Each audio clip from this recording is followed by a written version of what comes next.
Pronto, a aula já está sendo gravada. E aí, visto isso, nós vamos direto agora para o nosso slide. Muito bem.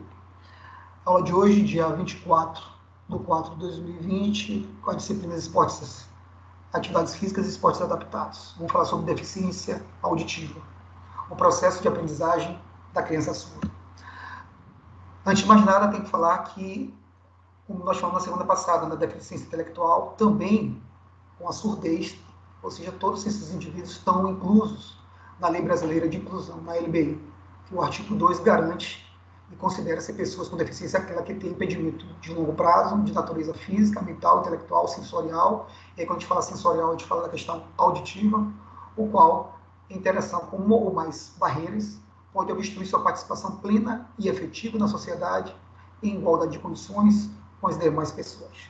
E aí a gente vai ver quais são todos os aspectos que dificultam o processo de aprendizagem de uma criança, de um adolescente, de um adulto surdo, ou com uma perda parcial ou severa da audição. Primeiro a gente tem que entender, daqui a pouco eu vou abrir essa imagem bem ampliada, para a gente entender toda essa questão teórica que nós vamos falar agora. Então, o que é basicamente o som? Como eu falei para vocês no começo, no primeiro slide, ou seja, há uma diferença muito grande entre hertz e decibéis. Então, o som que escutamos é uma energia mecânica, né? Ela se propaga pelo ar, vem, entra no nosso ouvido, e aí esse som chega em hertz. O que é hertz? É um som simples, um sussurro, falar baixinho, um pequeno barulho, um som de uma muriçoca, aquilo ali é um hertz. Agora, se eu pego aquele som e começo a amplificar esse som, ele vira decibéis. Então, essa é a diferença. Hertz é qualquer som, que pode ser alto, pode ser baixo. Mas quando eu pego esse som e amplifico ele, ele gera um decibéis. E aí, essa pressão sonora, expressada em decibéis, que é o grande problema da audição. Ou seja, ela é danosa ao ouvido humano. Uma onda sonora gera vibrações que chegam ao nosso ouvido externo, ou seja, a parte externa do nosso ouvido. Em seguida, passa pelo canal auditivo até o ouvido interno, composto pelas estruturas, canais semicirculares, o nervo auditivo, a membrana basilar e a cóclea, o qual é responsável por transformar as ondas sonoras em impulsos elétricos. Esses impulsos elétricos vão até o cérebro, em terminações nervosas, e lá o cérebro vai decodificar essa informação. Ou seja, o entendimento através daquele som propagado ou por uma outra pessoa ou por qualquer barulho externo no meu ambiente. Então, ele vai identificar isso. Ou seja, esse som eu posso ouvir de uma maneira em hertz, um som estável, ou ele potencializado em decibéis. E é isso que a gente vai ver agora. Esse próximo slide dá para ver bem aí no computador de vocês e no celular de vocês. Então, tem aqui primeiro, do lado esquerdo da imagem de vocês, temos o ouvido, né, a orelha, uma cartilagem hialina, e temos a propagação do som. Então, o som mecânico, através do ar, das ondas sonoras, ele entra no nosso ouvido e ele chega no ouvido externo, onde tem pequenos pelos, onde tem a cera, e aí a gente tem que ter cuidado com essa cera, ou seja, com esse muco que é produzido no ouvido. Então, ele não pode ser retirado completamente. Então, muito cuidado também com o cotonete, porque às vezes o cotonete, se você não umedece bem ele, empurrar, ele pode empurrar a cera toda para dentro e você tem uma dificuldade para ouvir alguns sons, ou médio, ou grave, ou agudo, porque tem um entupimento com cera. Então, cera demais ela é prejudicial e de menos também ela é prejudicial. Então, tem que ter um pouquinho de cera, mas dentro de padrões de aspectos de saúde. Então, tem o ouvido externo, o som entra com o ar, aí temos o tímpano, então por isso que muito cuidado com o cotonete, que você não pode bater nesse tímpano, esse tímpano é uma membrana, e ela é muito sensível e pode ser rompida. E aí, se eu tenho a ruptura dessa membrana, o som ele entra muito mais agressivo às outras estruturas do ouvido. E aí, como esse som passa pelo tímpano, ele passa por alguns ossos, os menores ossos do corpo humano. Que temos o martelo, a bigórnia e o estribo. Depois ele passa, tem um labirinto. Então, quando as pessoas têm uma inflamação desse labirinto, que é chamada labirintite. Então, ela perde coordenação motora, ela perde equilíbrio. Depois que toda essa parte onde tem o tímpano o martelo, a bigorna, o estribo e o labirinto, é chamado ouvido médio. E depois a parte mais profunda, o ouvido interno, onde tem a cóclea, tá? E o nervo auditivo. Ou seja, o nervo auditivo e a cóclea que vai propagar essas ondas sonoras em terminações nervosas. Isso vai até o cérebro vai decodificar esses estímulos mecânicos e mandar um estímulo contrário de entendimento. Se for uma palavra, se for um som, se for um barulho, se for um ruído, a gente vai decodificar o que é aquilo ali, ou vai entender o significado daquela palavra, daquele som. Então é assim que é propagado esses estímulos sonoros. E aí a gente vai ver algumas patologias, algumas situações patológicas que podem ser genéticas ou exógenas, ou seja, do dia a dia, ou seja, do mau uso dessa audição. Então, como todos vocês já sabem, a deficiência auditiva é uma redução dessa perda de audição. A perda de audição é uma perda de audição em hertz, em decibéis. Então, tanto hertz como decibéis, quando eu não consigo perceber o som amplificado em decibéis, ou ele em situações normais, em hertz, eu tenho uma perda auditiva. Isso vai afetar ou não as estruturas externas do seu ouvido, ou outras estruturas médias, ou as estruturas internas. As estruturas externas é o quê? É a parte de entrada, ou seja, onde tem os pelos, onde tem a cera, aquela parte externa. A questão média, onde vai ter o quê? Martelo, bigórnia, ou seja, vai ter ali o tímpano. E a questão mais interna, onde vai ter a cóclea, onde vai ter as terminações nervosas, onde vai pegar esse som e vai mandar diretamente para o cérebro as terminações nervosas, onde o cérebro vai decodificar essa informação do som. A diminuição dessa capacidade de perceber barulhos, sons e a dificuldade de compreender palavras são algumas consequências geradas por essa deficiência. Então, a pessoa pode ter dois problemas. Uma, não entender o que o outro está falando, porque esse som não chega com clareza no cérebro, através de todas as estruturas externas, médias e internas do ouvido, ou ele não consegue decodificar barulhos de tudo que está ao redor, tudo que está em volta do indivíduo. E isso gera consequências para a deficiência, que pode ser de origem congênita, então a pessoa pode nascer com ela, ou adquirida através de doenças ou traumatismos. Então, de acordo com a Organização Mundial de Saúde, de 2016, a surdez congênita pode ser desencadeada em algumas situações de patologias, ou seja, algumas doenças que podem causar isso. Por exemplo, pode ser sífilis, pode ser herpes, pode ser meningite, pode ser questões genéticas. Então, a pessoa herdou do pai, da mãe, dos avós, alguma deficiência do ouvido médio, do ouvido interno, que não consegue decodificar essas ondas sonoras, ou exógenas, ou seja, tive algum trauma, né? Eu fiquei exposto à radiação, tive um problema no momento do parto, faltou oxigênio no cérebro, traumas, enfim. E é isso que nós vamos ver agora. Então, uma delas, a primeira delas, é a utilização de fármacos, medicamentos, ministrados no decorrer do período gestacional. Então, alguns medicamentos, a gente sabe que todo medicamento tem um efeito colateral. Então, às vezes, ela melhora alguma patologia, alguma doença, mas pode desencadear um problema em alguma outra área do corpo, principalmente nas estruturas médias e nas estruturas internas desse ouvido. Segundo, hereditariedade, né? Então, herdou do pai, da mãe, do avô, da avó, ou seja, alguma deficiência auditiva, que pode ser também uma questão genética.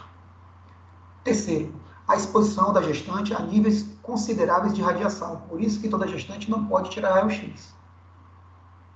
Ou seja, tem que ter esse cuidado. Ou seja, níveis muito altos de radiações pode sim levar a gestante, a criança a ter um problema auditivo ou qualquer outro problema congênito. Tá? Então, muito cuidado com a gestante, principalmente se ela tiver em tratamento de câncer, né? Se ela estiver fazendo, ela não pode fazer radioterapia nem quimioterapia, tem todos os cuidados que podem prejudicar consideravelmente a audição da criança.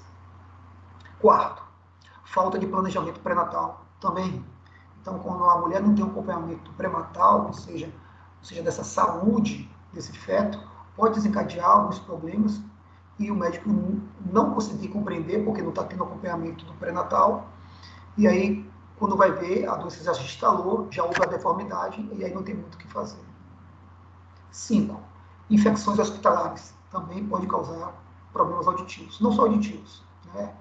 Pode causar problemas também visuais, problema de locomoção, problemas intelectuais. Então, infecções hospitalares, principalmente no momento do nascimento, pode ocasionar isso. 6. O uso de fórceps. Fórceps é como se fosse uma colher, né, de dois lados, e ele segura a criança pela cabeça para puxar pela vagina da mãe, né, ou seja, a saída da criança. E aquilo pode causar falta de oxigenação. Hoje, raramente, ginecologistas, ou seja, médicos, que vão fazer o parto de uma criança, fazem com fórceps. Normalmente, a opção é o cesáreo, para evitar esses problemas de falta de oxigenação e problemas patológicos que ocorrem na hora da expulsão desse feto pela vagina através do uso do fórceps. Em sétimo, doenças transmissíveis ou não, né, durante a gestação, como sarampo, toxoplasmose, herpes, hipertensão, meningite. Por isso que a vacinação é muito importante para essa mãe, porque ela pode passar alguma doença para a criança. Então, a mãe que está com toda a cartela de vacinação em dias, acaba tendo uma vida do seu feto, ou seja, uma saúde do seu feto muito mais segura. E, por fim, situações traumáticas. Então, trauma no crânio, ou seja, uma pancada muito forte na região auditiva, que é nas regiões temporais direita e esquerda do cérebro, então, onde está localizada ali a audição. Então, pode causar, sim, uma lesão nessa estrutura do cérebro, onde controla toda a audição e pode ter uma perda de audição. Então, tá certo? Principalmente, bem lembrado agora, principalmente atletas, né, de boxe, de MMA, que tomam muito soco na região temporal, nas laterais, próximo do ouvido. Então, isso pode desencadear problemas auditivos futuros. Então, muito cuidado com isso. E aí, vamos conhecer um pouquinho as classificações de pessoas surdas. Nós temos parcialmente surdo e nós temos surdo. Então, temos duas classificações de parcialmente surdo e duas classificações de surdo. Então, percebo que surdo é uma surdez leve, uma moderada, e surdo, uma surdez severa e uma surdez profunda.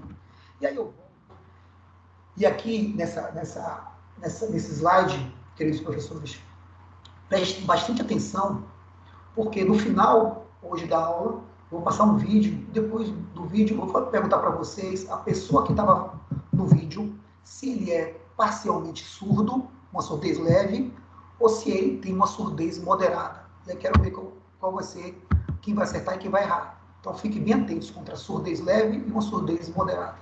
Tá? Então, de acordo com a classificação de deficiência proposta por Boreal Internacional de Autofonoaudiologia, que é chamada BIAP, e da portaria interministerial 186, de 10 de 3 de 78, do MEC, de 1995, apresentada por D.S. Brito, que é no livro de 1997, no quadro 2.1, o indivíduo apresentará características específicas para cada grau de acometimento, cada grau de surdez. Então, primeiro classificado na nomenclatura médica, a pessoa parcialmente surda. Ou o indivíduo é parcialmente surdo, ou o indivíduo ele é surdo. Então, primeiro vamos entender as duas classificações de parcialmente surdo. Então, existe surdez leve e surdez moderada. O que é surdez leve? Essa perda faz com que o indivíduo não perceba igualmente todos os fonemas das palavras. Não impede a aquisição normal da linguagem. Então, ele consegue falar, ele consegue se comunicar sem problema nenhum. Embora possa ser a causa de alguma dificuldade relacionada à leitura e ou à escrita. Em geral, o indivíduo é considerado desatento, solicitando frequentemente a repetição daquilo que ele é falado. Isso acontece muito com idosos, né? O que é, meu filho? Você fala o quê? Repita aí. O que é, meu ouvido? Não. Fala alto. E toda vez que ele pede para a pessoa repetir, ele aumenta um pouco mais o tom de voz, indicando para você falar um pouco mais alto. Ou ele acaba se aproximando de você para ouvir melhor o que você está falando. Então, isso quer dizer o quê? Que todos nós, eu e vocês, professores, de seus pais, de seus amigos, todo mundo lá a partir dos 60 anos de idade, 70 anos de idade, vai ter essa surdez leve. Então todo mundo vai ter esse grau de surdez leve, porque a surdez, ou seja, ela acontece com o passar do tempo. A gente nasce com toda essa estrutura do ouvido externo, médio, interno, perfeita, saudável, e com o passar do tempo a gente vai perdendo, de acordo com o ambiente que vivemos, de acordo com o som que nós ouvimos, de acordo com o som que nós gostamos, de acordo com os decibéis, ou seja, com a potência do som que nós gostamos de ouvir.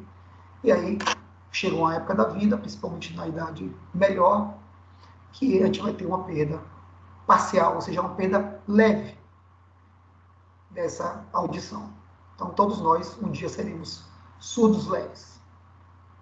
E, por fim, tem um parcialmente surdo, que é a chamada surdez moderada, que é para os indivíduos que se enquadram nessa classificação. Frequentemente observa-se um atraso da linguagem, alterações articulatórias, ou seja, fala articulando muito a boca, abrindo a boca muito grande, falando, fazendo caras e bocas, mexendo muito os braços, ou seja, a linguagem ela é oral, é com a boca, mas também o corpo está falando o tempo todo.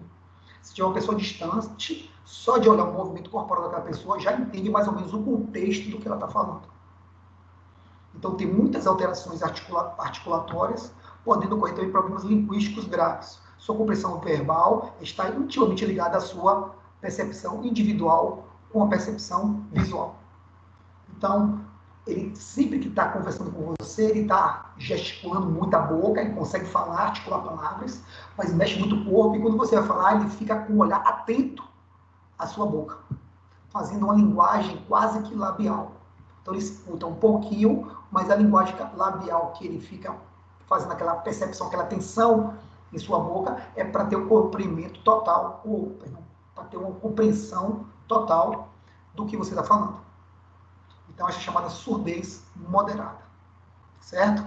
Então, fique bem atento a isso. No final, o vídeo que eu mostrar, o indivíduo que vai falar no vídeo, que vai se comunicar com vocês, eu quero que vocês descrevam se ele é um surdo leve ou um surdo moderado. Você tem uma surdez leve ou uma surdez moderada. Lembre-se que todos nós seremos um surdo leve, tá? Então, vocês vão identificar lá o que está acontecendo, se a surdez dele é leve ou se a surdez dele é moderada. Vamos para a última classificação, que é o surdo. Então, o surdo tem a surdez severa e a surdez profunda. Agora sim, os graus de dificuldade da fala são profundos. Então, o que é o surdo severo? São indivíduos com esse grau de deficiência pode chegar até o 5º ano de vida sem conseguir desenvolver a fala, ou seja, sem conseguir ouvir praticamente nada. Então, se ele não consegue ouvir nada que está ao redor dele, ele não consegue decodificar isso no cérebro dele e, com isso, através disso, conseguir transmitir a fala. Ou seja, aquela história que todo surdo é mudo é mentira. O mudo ele tem voz. Ou seja, com certeza vocês conhecem algum surdo e você percebe que ele tem voz. Ou seja, fora a brincadeira que eu vou fazer agora, mas eles ficam assim. Eles têm voz. Se você pedir para ele gritar, ele vai gritar. Ele vai gritar. Beleza? Então ele tem voz. Só que ele não consegue identificar desde a primeira fase da infância, ou seja, os fonemas das palavras, a silabação das palavras, e não consegue decodificar isso como uma linguagem. E aí ele precisa da linguagem corporal para poder compreender isso. Tá claro isso? Então, se o indivíduo com esse grau de deficiência pode chegar até o 5º ano de vida sem conseguir desenvolver a fala, porque ele não consegue ouvir a classificação da silabação das palavras. Ele tem voz, só que não consegue ouvir a silabação das palavras. Ele não aprendeu o que é o A, o B, o C, o D, o alfabeto inteiro, as vogais, as consoantes, ou seja, juntar as palavras, fazer a separação das palavras. Ele não aprendeu isso, porque não conseguiu ouvir isso. Mas ele tem voz. Identificando apenas sons fortes e conhecidos. A compreensão verbal dependerá principalmente da aptidão do indivíduo para utilizar a percepção visual e para observar o contexto das situações. Então, muitas vezes, ele só consegue ouvir barulhos muito altos. Então, ele consegue escutar, por exemplo, os fogos de artifício da comemoração do Ano Novo, de uma bomba, de um trio elétrico, de um som, de um show. Ele consegue identificar que ali tem um barulho, mas só que ele não consegue traduzir aquilo ali em entendimento, em palavra. Tanto é que agora é muito comum o surdo ele ter essa linguagem corporal, e compreender isso através da linguagem corporal, que a gente vê muito hoje os cantores, as lives, ter como obrigatoriedade, ou seja, a, a, a transmissão de todas aquelas músicas e da fala daqueles cantores da linguagem corporal, né, da Libras, né, a linguagem brasileira de sinais. E a surdez profunda, aí sim, são indivíduos que apresentam esse grau de deficiência, são impossibilidade de identificar qualquer tipo de voz humana e impossibilidade também de adquirir qualquer tipo de linguagem oral. Então ele não consegue ouvir nada, nenhum hertz. O hertz mínimo, 1 hertz, ele não consegue identificar. Se eu colocar 3.000 hertz, ele também não consegue identificar. Se eu colocar 10 decibéis, que é a potência da minha voz agora com vocês, ou 120 decibéis, que é a amplificação do som, como se fosse um show, o meu ouvido na caixa do som do show, ele não consegue ouvir. Então ele não escuta nada, que é a chamada surdez profunda. Então o surdo ele é classificado como uma surdez severa, que ele consegue identificar ainda sons muito altos, acima de 100, 120 decibéis, mas aquilo não transfere para ele questão de linguagem, e a surdez profunda que não escuta absolutamente nada. E eu trago para vocês esse quadrozinho aqui de classificação. Então, a audição normal de um indivíduo, o normal de um indivíduo, ele gera em torno de 0 a 20 decibéis. Então, a audição normal. Então, se o indivíduo não consegue ouvir nada de 0 até 25 decibéis, ou se ele consegue ouvir alguma coisa até de 0 até 25 decibéis, a audição dele está normal.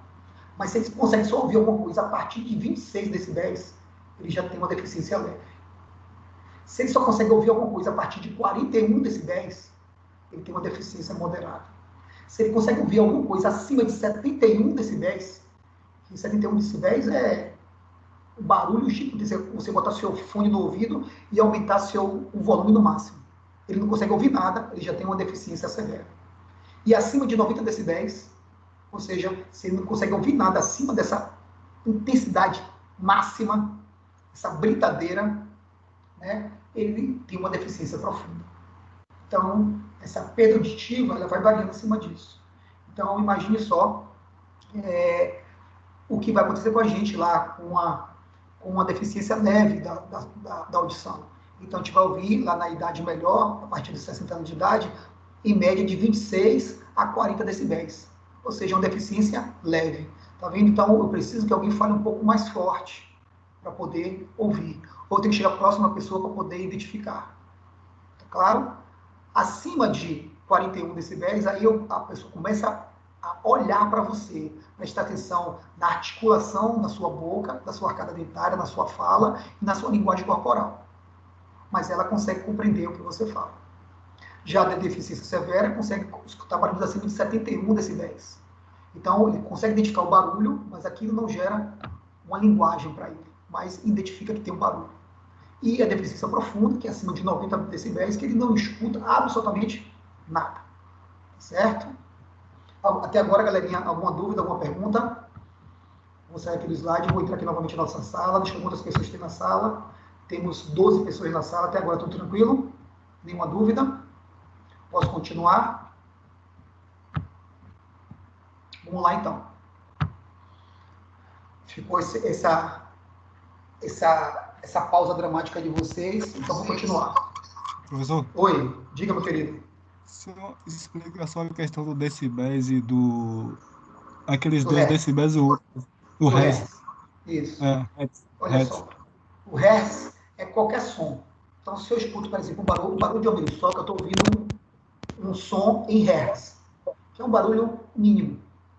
Só que, quando eu potencializo, aumento o volume, então, se eu pegar uma muriçoca que está lá de noite, 4 silêncio total, estou com aquele barulhinho. Ali é um hertz. Se eu pegar esse barulho dessa muriçoca, gravar, colocar no som e pegar, amplificar esse barulho da muriçoca, que se eu botar em qualquer lugar vai ficar aquele estrondo gigantesco, aquilo é de decibéis. Ou seja, o hertz é um som, uma sonoridade normal, que gira em torno de 1 até 25 decibéis. Acima de 25 decibéis, aí já é a potencialização do som, que aí gira entre 26 em diante decibéis, que aí eu estou aumentando o som. Tá certo? Então, hertz é o som normal, equilibrado, e o decibéis é o som potencializado, ou seja, com a intensidade alta. Tá claro isso? Como se tivesse um volume. Toda vez que tem um volume, decibéis. Toda vez que o som não tiver amplificado, um som normal, é hertz. Vamos lá. Processo de ensino-aprendizagem para pessoas que têm problemas com audição. Então, temos aqui 5 concepções desse processo de ensino-aprendizagem, que é a sensação, a atenção, a concentração, a percepção e a memorização. Então, a primeira coisa é a sensação. As pessoas que são surdas são muito sensitivas. Né? Quem conhece alguém surdo sabe o que eu estou falando. São muito sensitivas.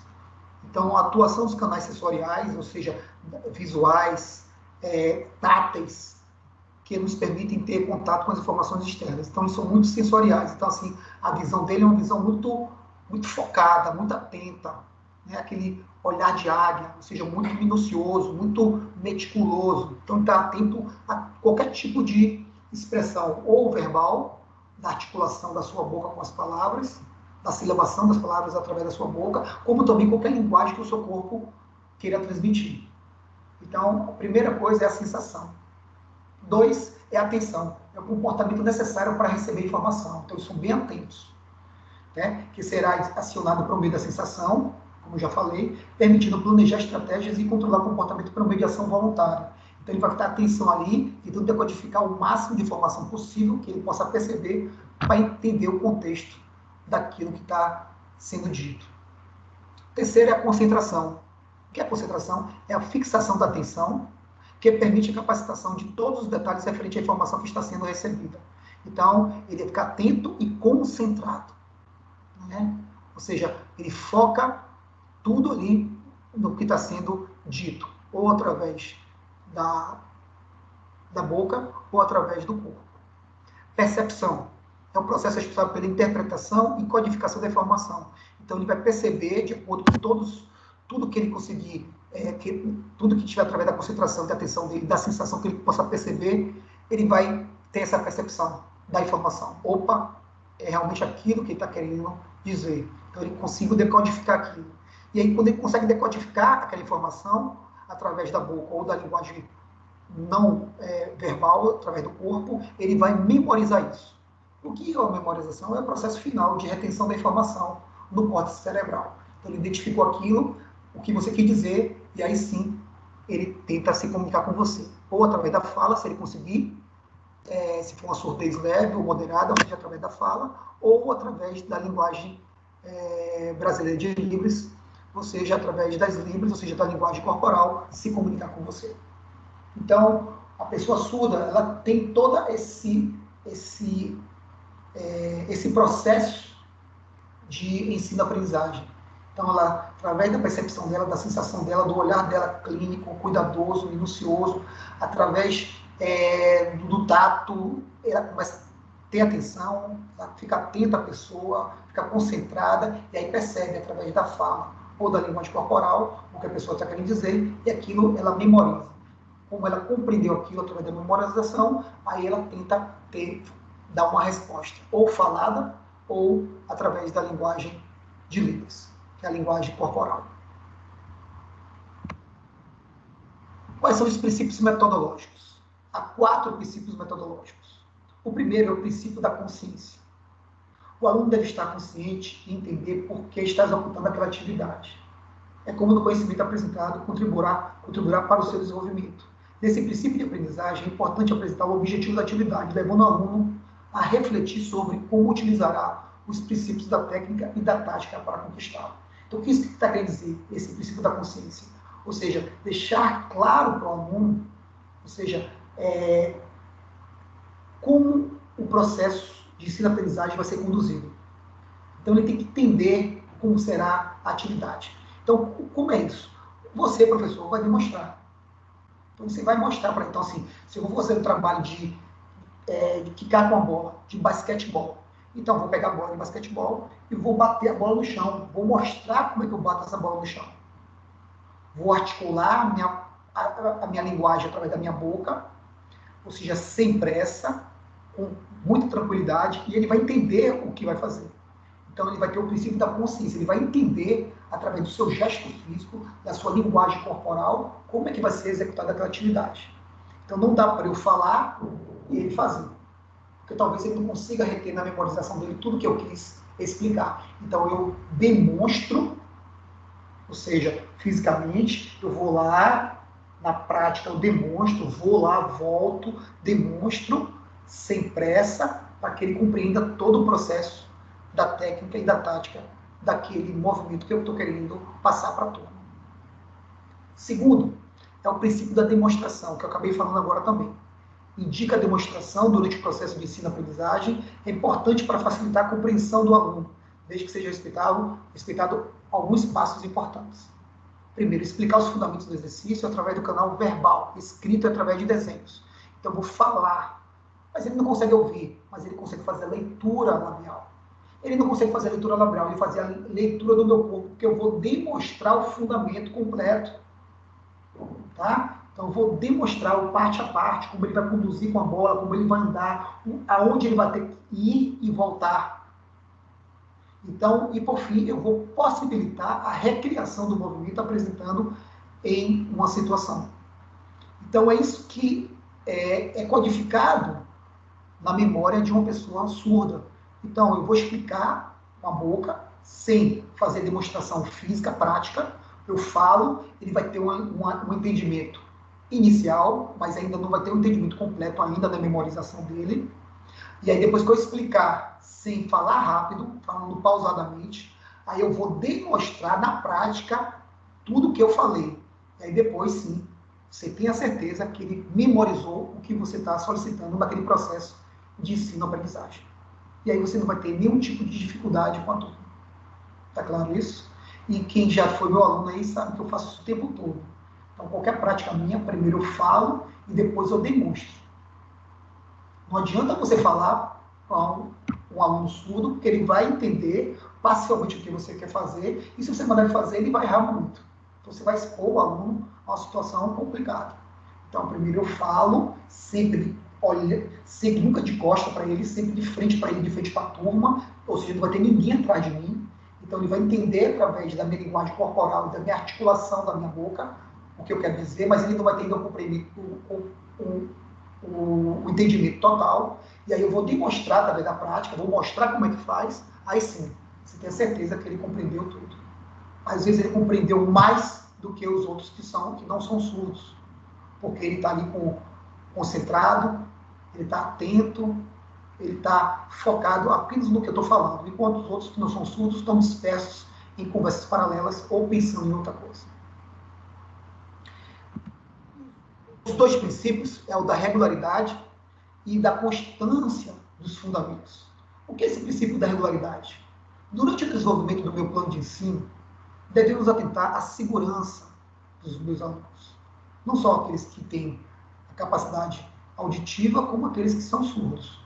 A integridade dele e ao aumento gradativo da complexidade exigida e ao ritmo do meu aprendizado. A intensidade, ou seja, se eu vou aumentando a complexidade do exercício, eu não posso fazer esse aumento dessa complexidade sem parar a aula. Então, eu tenho que parar, falar, demonstrar, depois continuar. Porque se eu tiver, durante a atividade, fazer uma mudança, ele não vai compreender.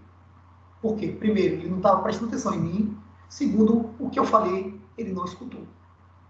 Então, sempre eu vou ter que parar, falar e continuar. Por mais que eu queira dar uma complexidade maior ao movimento humano, à coordenação motora, ao trabalho que eu quero realizar no processo de ensino-aprendizagem, eu tenho que parar, falar, demonstrar e depois recomeçar.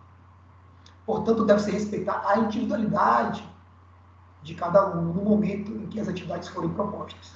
E se eu tenho uma pessoa surda na turma, eu tenho que adequar a todo o meu processo de ensino-aprendizagem à minha proposta metodológica, que é todo o exercício que eu faço, tudo que eu proponho, eu primeiro falo no aspecto teórico e depois faço no aspecto prático, para depois que ele possa repetir. E, por fim, o princípio constante dos fundamentos. Para que todo movimento possa ser sistematizado, mielinizado, ou seja, esmiuçado, é necessário que ocorra uma solicitação constante, que é aquele princípio da regularidade, né? Que a gente acabou de falar.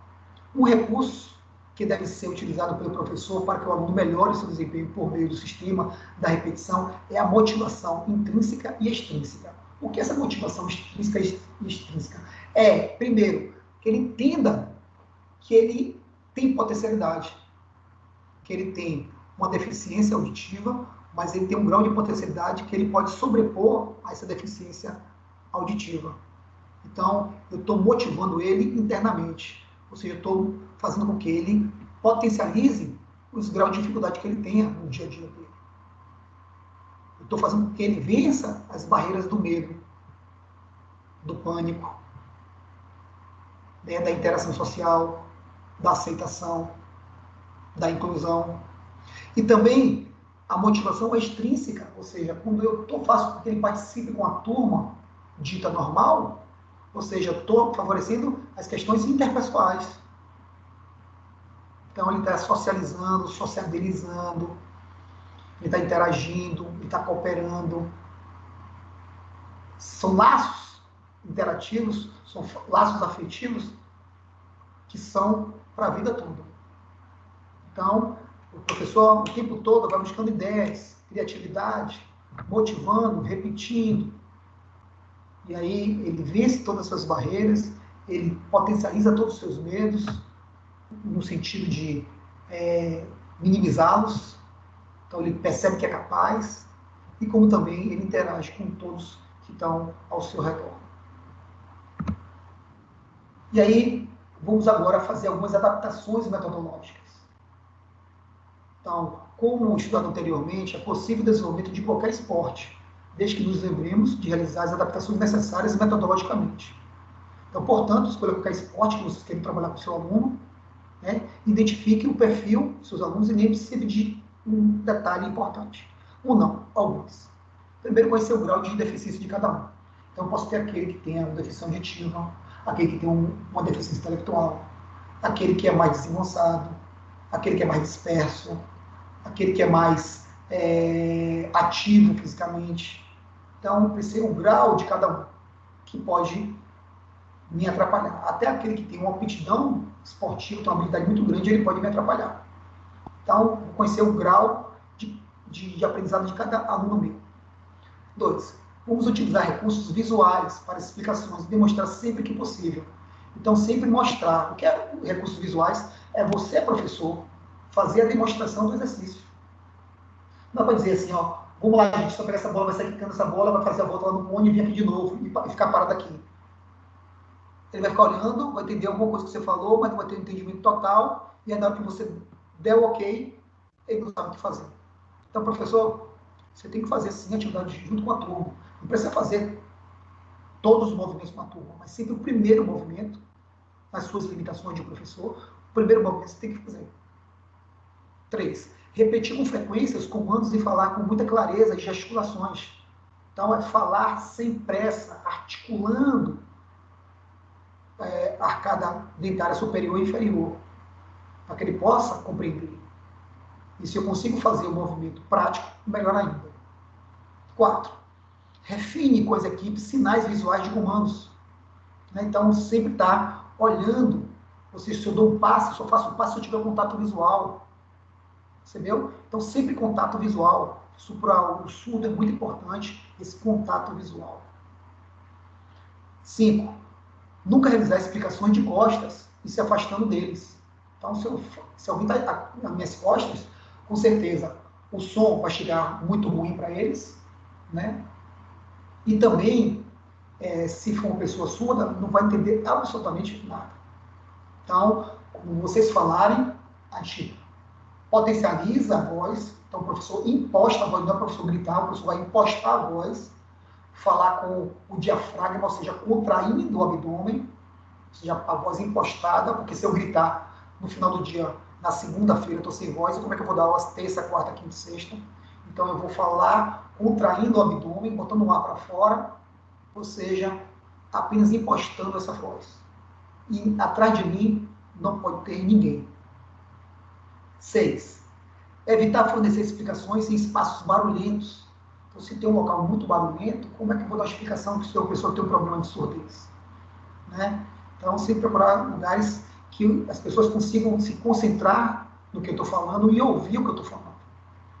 7. Ensine-os a interpretar textos visuais que fazem parte do dia a dia de cada um e do ambiente esportivo e a responder de maneira adequada a eles.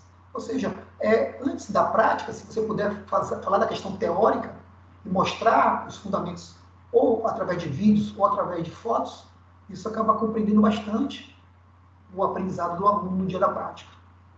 E, por fim, familiarize-se com as regras e a arbitragem. Então, professor, se você vai trabalhar algum esporte, você tem que dominar pelo menos o básico daquele esporte.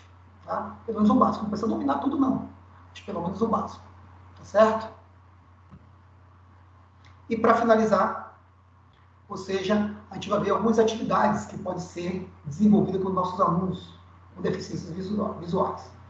Ao realizarmos um planejamento da minha atividade teórico-prática, como proposta de atividades físicas, Gutmann, de 1977, Fernandes, de 2014, apresenta uma sequência de práticas esportivas partindo do período da reabilitação até a inserção no meio competitivo. Então, a primeira atividade é atividades terapêuticas, então, normalmente utilizadas como complemento durante o período da reabilitação, para a reinserção do indivíduo nas atividades do dia a dia. O que é isso? Se o indivíduo ele tem uma surdez e ele está junto com a turma e essa turma não tem nenhum tipo de surdez, eu tenho que fazer algumas atividades terapêuticas para que todas as pessoas que não são surdas se adaptem a essa nova metodologia minha de ensino, né, da fala pausada e da prática, a primeira prática feita pelo professor com uma exemplificação constante. Então, a turma tem que se adaptar a essa pessoa com deficiência, e a pessoa com deficiência também vai se adaptar à turma que tem audição. Então, primeiro, atividades terapêuticas, ou seja, para que todo mundo compreenda por que você está fazendo aquilo, qual a importância daquilo. Segundo, são atividades recreativas. São atividades de caráter, que são atividades desse caráter são praticadas com indivíduos que já passaram pelo período da reabilitação. Normalmente, os indivíduos pertencentes a esse grupo buscam praticar atividades físicas regularmente. Então, são atividades que você pega o esporte propriamente dito e transforma ele em jogo. Como é que eu consigo fazer isso? O esporte é o quê? O esporte é o treinamento físico, técnico, tático, psicológico, emocional e as regras são rígidas. E o que é o jogo? É a adaptação do esporte. Ou seja, o jogo é o quê? Eu vou ter questão técnica, tática, física, psicológica, emocional, só que as regras serão adaptadas. Ou seja, eu vou burlar algumas regras, eu vou retirar algumas regras, eu vou mudar algumas regras. Então, são atividades recreativas. Ou seja, onde a cooperação vai estar muito mais explícita do que a competição. Onde a participação vai ser muito mais efetiva do que a atividade fim, que é ganhar.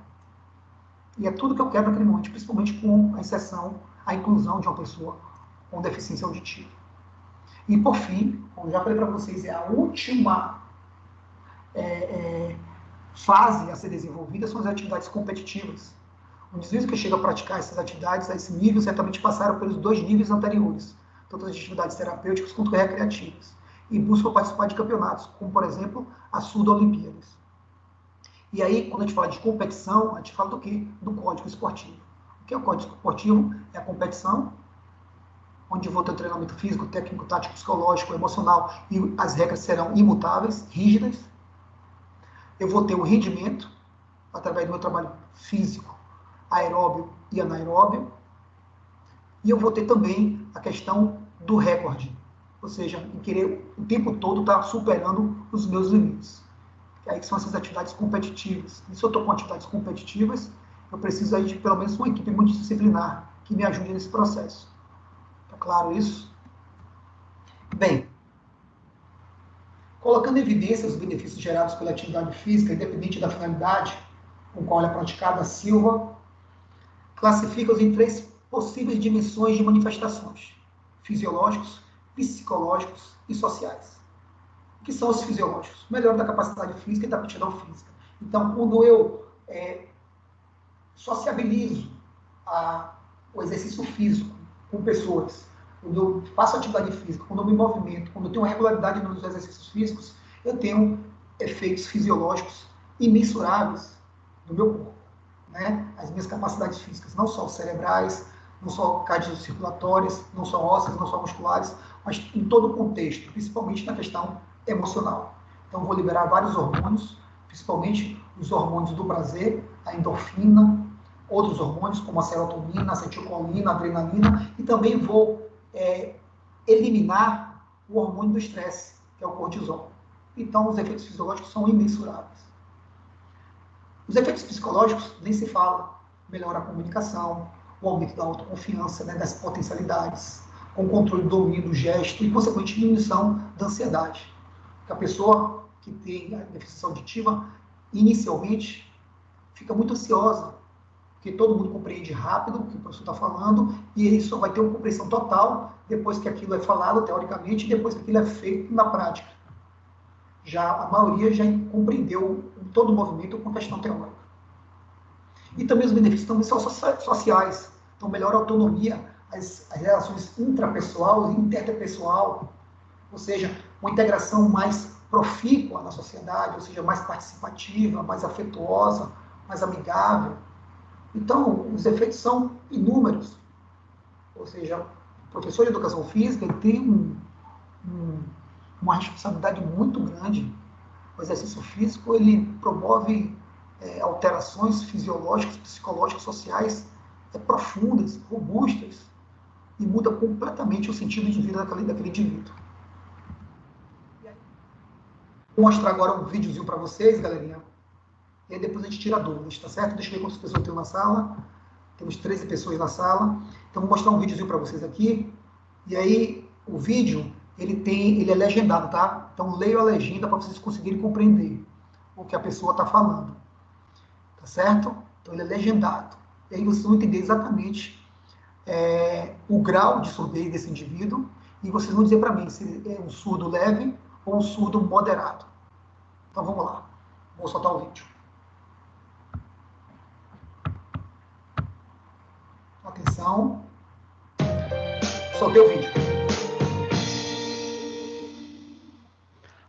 Eu sou surdo, tenho 8 meses de idade, sou educador de museu, poeta, também produtor de peças voltadas da comunidade surda.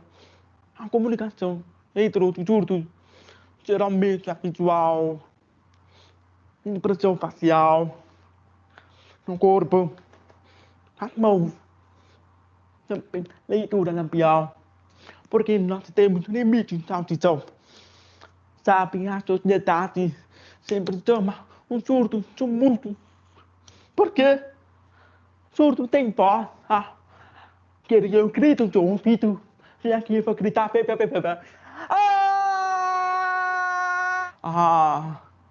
É uma pena. Que é tão lindo. Eu preciso estar de tudo estaria completo.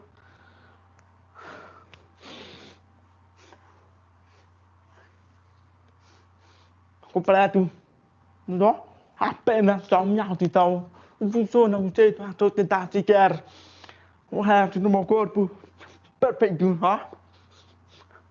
Já fiz aula de dança, balé, sapateado, hip hop, jazz. Já fiz o curso de DJ. Curso de DJ, já fiz.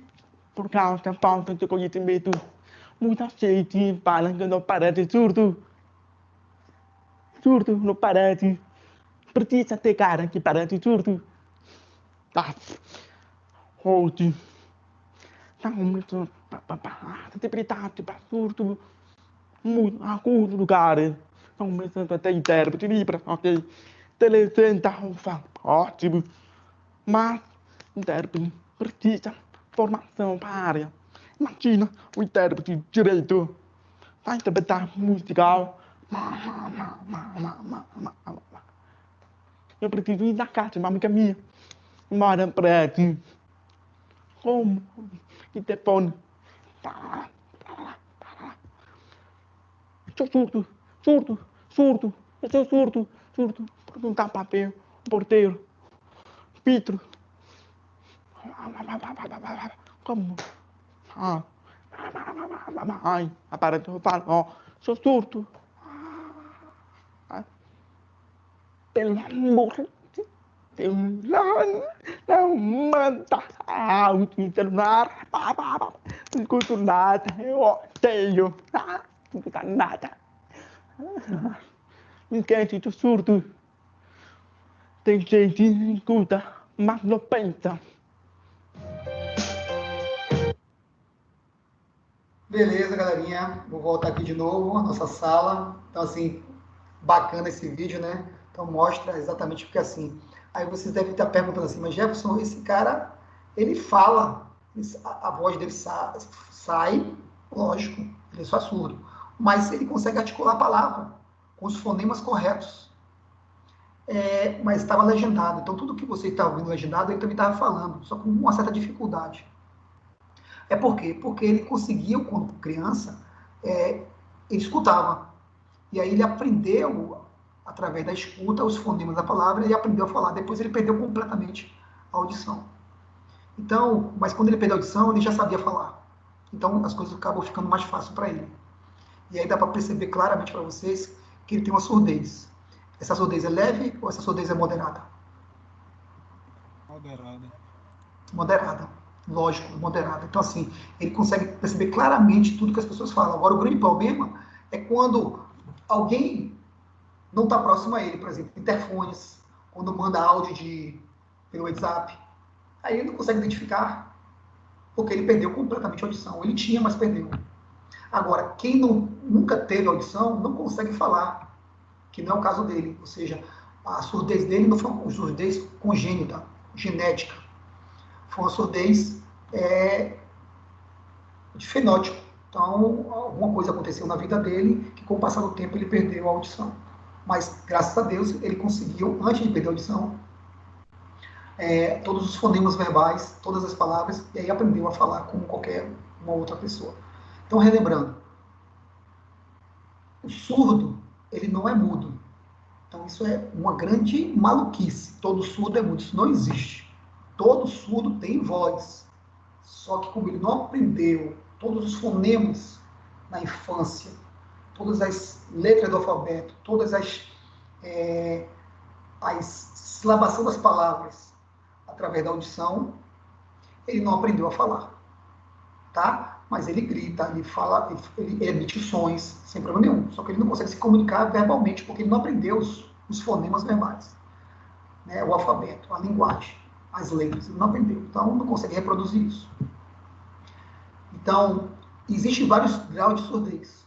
Né? Tem parcialmente surdo, que é a surdez leve, que todos nós iríamos ter, uma surdez moderada, e temos o completamente surdo, né? Que é o chamado o surdo, que nunca ouviu na vida dele, então ele só se comunica através das libras, né? A linguagem corporal, e lembrando que a linguagem corporal ela é muito mão, né? Então é a mão que o tempo todo está falando, e a articulação da palavra, então eles observam a mão e também a linguagem labial.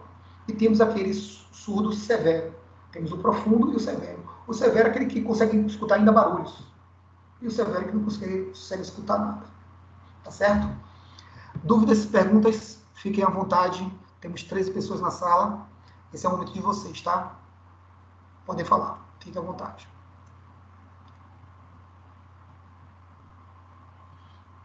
Então temos aí uma pausa dramática. Então ninguém tem mais nenhuma dúvida. Galerinha, deixa eu falar uma coisa para vocês. Hoje é o último dia, 24/4/2020, que é uma sexta-feira. O prazo para entregar a avaliação é até hoje, às 24 horas, até meia-noite, cravado. A partir disso, como esse e-mail vai chegar no e-mail institucional, quem mandar será invalidado esse gabarito, até porque vai estar registrado no e-mail institucional da própria Croton. E lembrando a todos, isso não é o professor Jefferson, até porque o professor Jefferson deu um prazo aí de 2 semanas, tem 14 dias que as provas estão disponíveis no portal AVA, e vocês podem entregar quando vocês quiserem. Quer dizer, 14 dias para entregar a prova. Então, a pessoa que não se preocupou com isso é porque realmente não está preocupado com a sua avaliação. Tá certo? Mas a oportunidade foi dada. Professor, Diga, meu amigo. Eu enviei metodologia do futsal e esportes adaptados na quarta, mas só que não chegou o e-mail confirmando, não. Não, Tá como enviado, imagine mas só só, que não... eu tenho mais de 400 alunos que mandaram e-mails para mim com os gabaritos de todas as minhas disciplinas. Imagine se eu responder esses 400 e não fazer outra coisa. Então, não se preocupe. Com certeza eu já corrigi sua prova, já lancei sua nota, só que só vou liberar amanhã. Todas as pessoas que tiveram algum problema, aí sim, que eu não conseguia entender a resposta ou tinha algum erro, não com a resposta, mas com a informação que estava me passando, eu respondi e pedi para que fizesse a devida correção. Então, se eu não mandei nenhum e-mail para você, é porque está tudo certo, fique tranquilo. Não, que eu pensei que ia ter uma resposta automática do e-mail que tem, entendeu? Não, não, o Não, e-mail vale, institucional não responde automático, não. Mas fique valeu. tranquilo. Valeu. Ah, Até porque todos os e-mails estão arquivados. Então, se a pessoa mandou, eu tenho isso no meu arquivo. Então, não tem nenhum risco de a pessoa extraviar ou perder ou não ser avaliado. Agora, as pessoas que mandarem avaliação depois de hoje, dia 24, meia-noite, aí sim eu vou ter esse registro e vou responder dizendo que aquele gabarito foi invalidado, porque o prazo de 15 dias, melhor dizendo, 14 dias, que foi dado, não foi respeitado. Dúvidas mais, galerinha? Tudo tranquilo? Deixa eu falar uma coisa para vocês. A gente está aguardando todas as faculdades, Salvador, Lauro de Freitas e as escolas, a CESAB, que é a Secretaria de Saúde do Estado da Bahia, ter a determinação se as aulas vão voltar no dia 4 do 5 ou não. Isso que determina não é as faculdades, não são as escolas. É a Secretaria de Saúde da Bahia. Como agora todos os estados e seus municípios têm autonomia de acordo com o índice da pandemia local, em liberar aos poucos a volta de atividades que estavam na quarentena. Eu acredito que possivelmente deva liberar ou tem mais alguma prorrogação. Vamos aguardar o posicionamento da CESAB, que deve se pronunciar no final agora do mês. Se quando nós voltarmos, nós vamos ter os momentos específicos, um calendário específico somente para nossas práticas.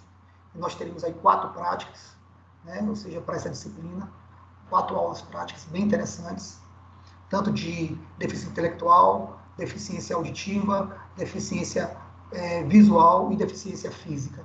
Então teremos essas 4 aulas e lógico que nós voltarmos às nossas atividades normais, o novo normal, no mínimo vai ter uma barreira de proteção mecânica para todo mundo, né? O uso obrigatório de máscaras e asepsia nesses locais, ou com água e sabão, ou com álcool gel. Então, isso vai ser uma determinação. E acredito também que deva ter uma redução do número de pessoas nessas salas, ou divisão de turmas, turma 1 e turma 2, enfim.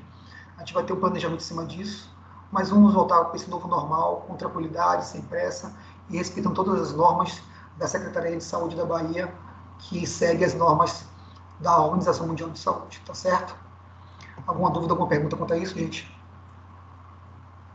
não, só a questão da gravação, Jefferson. Eu não estou conseguindo acessar nenhuma das gravações de nenhum professor. Quando você coloca lá o link, ele pega uma senha, não é isso? É isso mesmo. Isso está acontecendo com todos os cursos, não é só educação física, não, todos os cursos está acontecendo isso.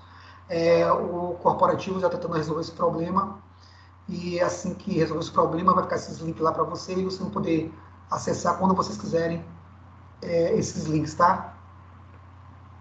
Ok, obrigado, professor. Mas de nada, mas por enquanto não é um problema nem meu nem de vocês, é um problema do corporativo. A gente só está aguardando a resolução. Tá bom. Valeu. Obrigado. Dúvidas mais, gente? Perguntas? Jefferson, boa noite, tudo bom? Oi, Cláudia, boa noite, tudo bem? Então, Jefferson, a gente vai aguardar até dia 4 de maio, né? Que foi a última data que a faculdade enviou através do e-mail para a gente, né? Perfeitamente. E aí, de acordo com o posicionamento da CESAB, a faculdade vai se pronunciar, ou se volta dia 4 do 5, ou se vai ter mais um período de prorrogação dessa quarentena, de acordo com a CESAB, a Secretaria de Saúde da Bahia. Ok, Jefferson, obrigada. Certo? De nada. Mais alguma dúvida, alguma pergunta, gente?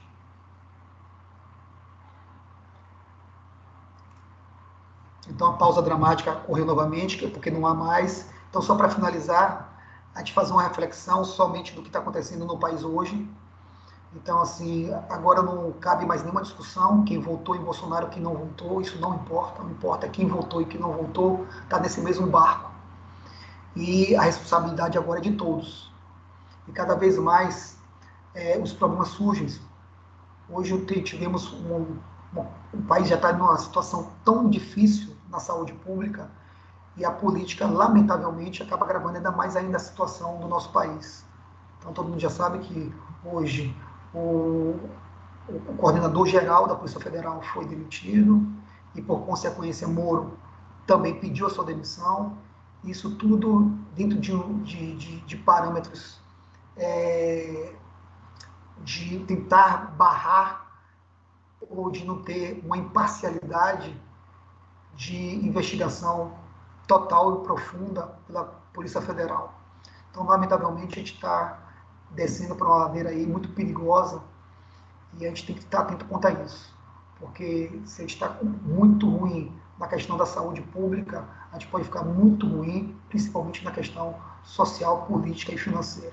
Então, cada dia que passa, as coisas estão piorando, mas vamos rezar, vamos aguardar, esperar que Deus nos ajude, que as orações que cada um de vocês possam fazer nos ajude a, depois dessa pandemia, termos um país muito melhor e muito mais justo. Tá certo? Então, só para reflexão da gente mesmo. Uma boa noite para vocês, um bom final de semana. Tchau, tchau. Até mais. Tchau, Jefferson. Até segunda. Boa noite. Tchau, tchau. Tchau, Claudinha. Tchau, boa noite. Ele não. Tchau, Manu. Tchau, Débora. Tchau, professor. Até segunda. Tchau, valeu, meu amigo. Até segunda. Tchau, meu amor. Bom final de semana. Obrigado, você também, viu? Então, nesse momento,